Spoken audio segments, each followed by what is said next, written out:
Without showing us the writing on the panel, he drops in the chalk just for theatrical effect. When he thinks we're convinced the spirits are done, he separates the slates, revealing his pre-written solution. The illusion is complete, and he never even summoned one spirit. The magician has a trick that is perfect for a first date, Valentine's Day, or any time you want to say I love you with flowers.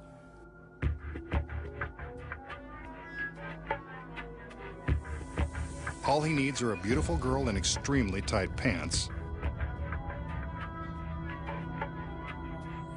and of course, a rose. She just happens to have one on that old-fashioned cigarette tray.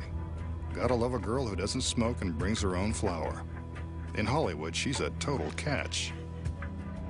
Well, the magician has the flower and the girl. Now, what does he have in mind? From the look on her face, you can tell that she hopes his intentions are honorable. But she knows the masked man all too well. She's a brave girl to let him approach from behind. Maybe his magical trances really work. What's this? He's plunged the rose straight through her back and out through her stomach. That's one way to touch a girl's heart. Though for this much grief, she'd probably prefer jewelry. Now that his hand is out, she appears to be quite relieved and stunning as ever. But we're not letting him get away before he reveals the secrets. So how did the magician impale the girl with the rose, then remove the flower without incident? You've been looking at the secret all along. When the assistant enters, we notice that she's carrying an old-fashioned tray used by cigarette girls in nightclubs and Vegas casinos. Whenever assistants carry an unusual object or wear an outlandish costume, you can bet that it has something to do with the secret.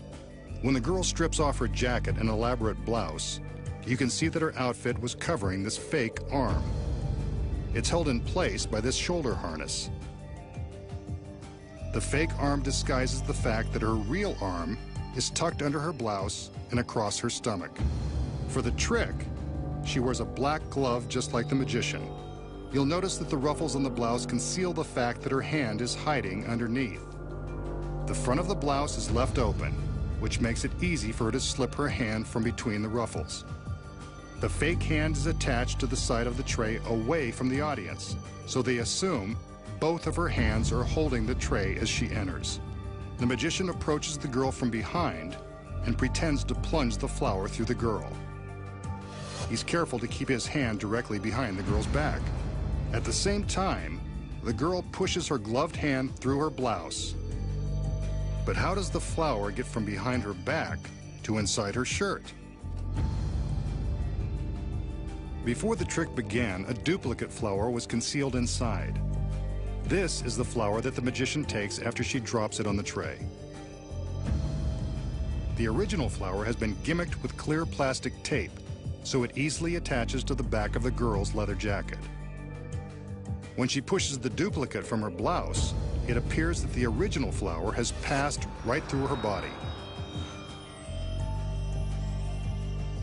A little dramatic acting creates the illusion of agony. And that's how the magician appears to tickle a girl's fancy with a magical rose. Next, the magician exposes the amazing secret to biting a quarter in half. You won't believe how he does it. And then, he walks through the deadly sharp blades of a giant turbofan and survives to show you how it's done. When magic's biggest secrets finally revealed returns.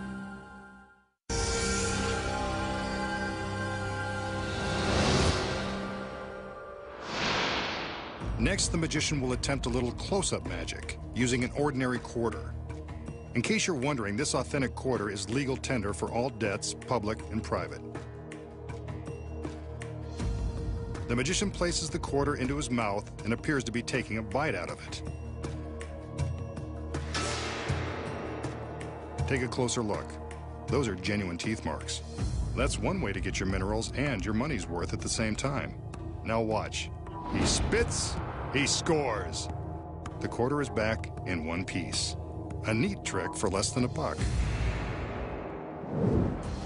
So how does the magician bite a chunk out of the quarter, especially when we can't even see his teeth?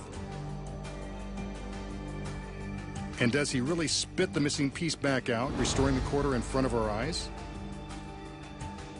I wouldn't bet on it, not even 25 cents. Here's the secret. The real quarter has been rigged to bend, then spring back into place. When the top is folded back, it appears as though it has been bitten off. Here we see that when it looks like he's taking a bite, he's merely using his mouth to fold the coin, hiding the top part behind the bottom section. See, there's the folded piece. When he appears to spit the missing chunk and restore the quarter, he's simply releasing his thumb and allowing the top half to spring back into place. Ka-ching! No one suspects the rigged coin is simply unfolding before their eyes. And that's why he makes the big bucks. The magician will attempt to cheat death one more time as he takes on the spinning blades of this giant turbo fan. The fan is positioned in a framework and behind a protective canvas shield that will prevent others from harm and to save us from a gruesome sight should anything go wrong. You're looking at an actual turbofan that is capable of slicing a human to pieces in a matter of seconds. The assistants enter to give the magician the help and encouragement he needs to perform this dangerous trick. On his command, they open the protective shield to reveal the razor-sharp blades. Remember, this is a professionally trained world-class magician. Do not attempt this or any other illusions at home. You can see that there is room in the framework behind the fan. Keep your eyes on the magician. He steps up into the frame, so he's standing directly behind the spinning blades. Not the safest place to be, but the object is for the magician to defy a horrifying death. The assistants close the shield and bolt it into place, carefully sealing the canvas.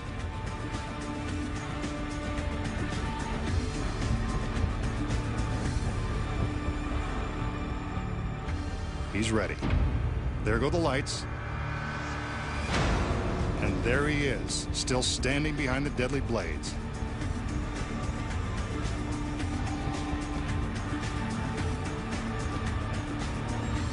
But what's this?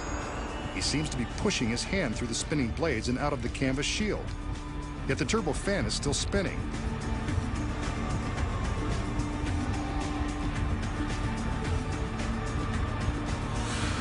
He pulls his hand back through. I must be seeing things because that is impossible.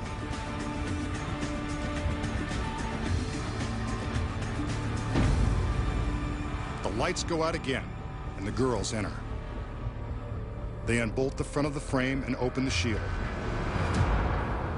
And there is the masked man, standing behind the rotating blades, still in one piece.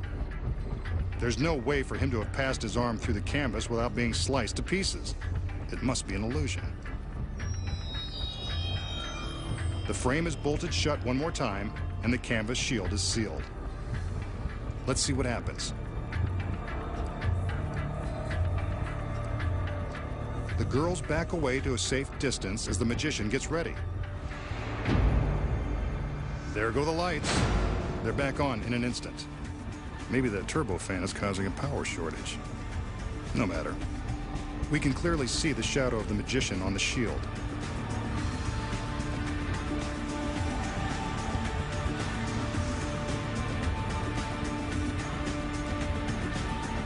But that's not a shadow. That's really his hand. And now his foot. That's no illusion.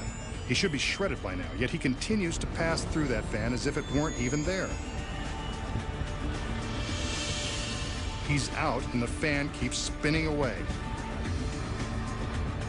The magician has challenged death yet again and won. Good job, Masked Man. I'm truly your biggest fan. Up next, the incredible secret behind walking through an industrial turbofan. When magic's biggest secrets finally revealed returns.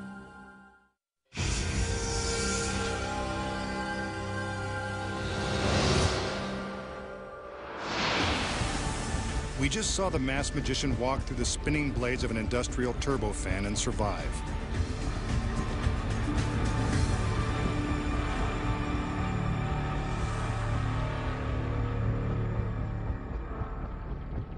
So how does the magician pass through the razor-sharp blades of the fan without being sliced and diced like a mountain of coleslaw or a mound of julienne fries? The secret is a matter of mechanics and split-second timing. First of all, the blades of the fan are real and they are very sharp. But you know by now that when a magician prevents you from seeing something, that something is the secret.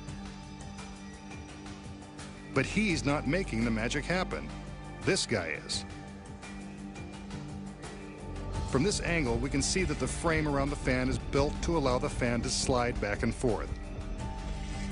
When the stagehand pulls on the cables, a concealed pulley system moves the fan closer to or further from the canvas. The next secret is in the lighting. Two different spotlights are cleverly focused so that the shadow of the fan is exactly the same size whether it's closer to the canvas shield or farther away. Here the fan is positioned close to the canvas. When the spotlight goes out, the fan is moved back and the next spotlight comes on, but the shadow looks precisely the same. From the front, you can see the shadow appears to be the same size.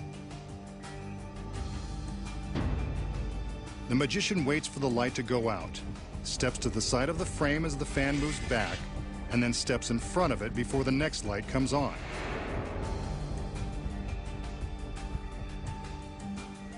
Now that he is in front of the fan, he can safely pass his hand through the center seam without harm. The shadow makes it look like his arm is crossing the dangerous blades. From this angle, you can see that he's merely standing in front of the rotating fan.